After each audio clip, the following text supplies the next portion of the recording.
NEET வினாத்தாள் கசிவு விவகாரத்தில் மறுதேர்வு நடத்தும் முடிவை கைவிட்டு 12ஆம் வகுப்பு மதிப்பெண்களின் அடிப்படையில் மருத்துவ படிப்புகளுக்கான இடங்களை மாநில அரசுகளை நிரப்பிக் கொள்ள அவசர சட்டம் இயற்ற வேண்டும் என்று பிரதமர் மோடிக்கு திமுக தலைவர் மு.க.ஸ்டாலின் வலியுறுத்தியுள்ளார்.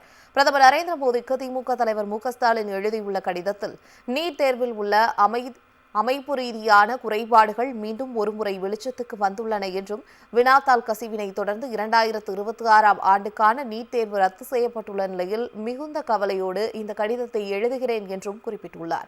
நீட் தேர்வு முறைகேடுகளில் ஈடுபட்டதாக பல மாநிலங்களைச் சேர்ந்த 45 பேர் வரை இதுவரை பிடிபட்டுள்ளனர். சிபிஐ விசாரணையும் நடக்கிறது. 22,80,000 மாணவ மாணவிகள் அடுத்து என்ன ஆகும் என்று தெரியாமல் தவிக்கின்றனர் என்று திமுக தலைவர் மு.க.ஸ்டாலின் கூறியுள்ளார். இப்படி நடப்பது இது முதல் முறையல்ல. 2015ஆம் ஆண்டு நீட் அறிமுகமாவதற்கு முன் நடத்தப்பட்டு வந்த ஏஐபிஎம்டி தேர்வில் ப்ளூடூத் சாதனங்கள் மூலம் வினாத்தாள் கசிவு உள்ளிட்ட முறைகேடுகள் நடைபெற்றன. உச்சநீதிமன்றம் தேர்வினை ரத்து செய்து மறுதேர்வு நடத்தப்பட்டது. அதன் பின்னர் ஒவ்வொரு ஆண்டும் நீட் முறைகேடுகள் வெளிச்சத்திற்கு வந்துள்ளன. தொடக்கம் முதலே ஏழை கிராமப்புற அரசு பள்ளி மற்றும் தமிழ் வழி பயின்ற சமூக ரீதியாக பிற்படுத்தப்பட்ட மாணவர்களுக்கு எதிரானதாக நீட் தேர்வு இருந்து வருகிறது. தகுதி என்று சொல்லிவிட்டு பணம் கொழிக்கும் வணிகமாக பயிற்சி மையங்களால் உந்தப்பட்ட பணக்காரர்களுக்கான தேர்வாகவே இது இருக்கிறது என்று திமுக தலைவர் மு.க.ஸ்டாலின் குற்றம் சாட்டியுள்ளார். நீட் மூலமாக முளைத்துள்ள பயிற்சி மைய தொழிலில் 70,000 கோடி ரூபாய் வரை புரளும் அளவுக்கு அது வளர்ந்துள்ளது. வரும் ஆண்டுகளில் இது மேலும் உயரும் என எதிர்பார்க்கப்படுகிறது. பல லட்சம் செலவழித்து பயிற்சி பெறும் பயிற்சியின்றி நீட் தேர்வில் வெற்றி பெறுவது சாத்தியமில்லை என்ற நிலை உருவாகியுள்ளது என்றும் திமுக தலைவர் கூறியுள்ளார். கிராமப்புற மற்றும் அரசு பள்ளி மாணவர்களுக்கு, குறிப்பாக முதல் தலைமுறையாக பயிலும் மாணவர்களுக்கு நீட் ஒரு பெரும் தடைக்கல்லாகி இருக்கிறது. அவர்கள் மாநில பாடத்திட்ட தேர்வில் நல்ல மதிப்பெண் பெற்றும் சிபிஎஸ்இ பாடத்திட்டத்துக்கு சாதகமாக வடிவமைக்கப்பட்டிருக்கும் நீட் தேர்வில் கோச்சிங் இல்லாமல் போட்டி போட முடியாத நிலையும் ஏற்பட்டுள்ளது. நீட் தேர்வுக்கு முந்தைய தமிழ்நாடு அரசின் +2 மதிப்பெண் அடிப்படையிலான சேர்க்கை சமூகத்தின் அனைத்து பிரிவினருக்குமான வாய்ப்புகளை உறுதிப்படுத்தியது. இந்தியாவின் மிக வலிமையான பொது சுகாதார அமைப்பை தமிழ்நாட்டில் கட்டமைத்து இந்த மாடல் தான் நீட் இதனை சீர்குலைக்கிறது.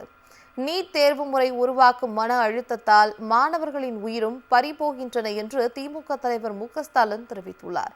இதனை நன்கு உணர்ந்ததால் தான் நான் தமிழ்நாட்டின் முதலமைச்சராக இருந்தபோது நீட் தேர்வை கடுமையாக எதிர்த்து மருத்துவ படிப்புகளுக்கான சேர்க்கையில் மாநில உரிமைகள் மீட்கப்பட வலியுறுத்தினேன் என்றும், தமிழ்நாட்டு மக்களின் உணர்வினை வெளிப்படுத்தும் வகையில் நீட் விலக்குக்காக 2021ஆம் ஆண்டும் ஆளுநர் திருப்பி அனுப்பியதால் மறுமுறை 2022ஆம் ஆண்டும் என இருமுறை சட்டம் இயற்றினோம் என்றும் திமுக தலைவர் மு.க.ஸ்டாலின் கூறியுள்ளார். நீட் மொத்தமாக ஒழிக்கப்பட வேண்டும் எனும் கோரிக்கையை மீண்டும் வலியுறுத்தும் அதே வேளையில் இந்த ஆண்டு நீட் தேர்வு ரத்து செய்யப்பட்டுள்ளதால் சில உடனடி சிறப்பு நடவடிக்கைகளையும் எடுக்க வேண்டும் என்று திமுக தலைவர் கோரிக்கை விடுத்துள்ளார். தற்போது நிலவும் அசாதாரண சூழலில் மீண்டும் நீட் தேர்வினை நடத்தினால் ஏற்கனவே பாதிக்கப்பட்டுள்ள மாணவர்களுக்கு அது மற்றும் ஒரு சுமையாகவே அமையும். எனவே 2026-27ஆம் கல்வியாண்டுக்கான நீட் தேர்வினை ரத்து செய்து பள்ளி பொதுத் தேர்வு மதிப்பெண்களின் அடிப்படையில் மாநில அரசுகளே மருத்துவ படிப்புகளுக்கான இடங்களை நிரப்ப அனுமதிக்க வேண்டும் என்றும் திமுக தலைவர் மு.க.ஸ்டாலின் வலியுறுத்தியுள்ளார்.